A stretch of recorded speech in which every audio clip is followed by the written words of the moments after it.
Masalah payung kuwi lho, ngilangke payung kuwi lho, iso mergo awakmu diinterminate. Wis kejadian ngono kuwi ya.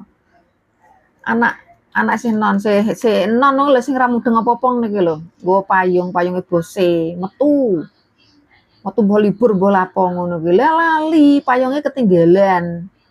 Kuwi bose entuk bos riwil. Lah kok ngerti-ngerti dhek kon nganu, kon metu saka omahe majikan ditokno lho maksud iki padahal lagian pirang wulan ya. Lagian sak wulan lho bolo. Ngilangke payung kon metu. Interminate kuwi terus piye? Potongane isih suwe lho iki masane iki. Wah, wong majikan iki punya kuasa, maha benar butuh iki.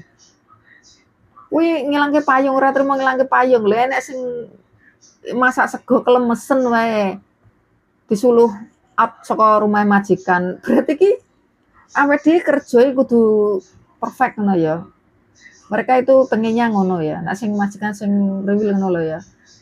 Aku ngejeng babu, aku bayar babu ki babuku kudu pinter. Babuku kudu perfect kerjane ya kudu profesional. Lah nek awakmu ngono ya ora usah ngejeng pembantu sing anu, pembantu sing isih enom, sing sik anyar ngono kuwi, ngejeng babu sing wis senior.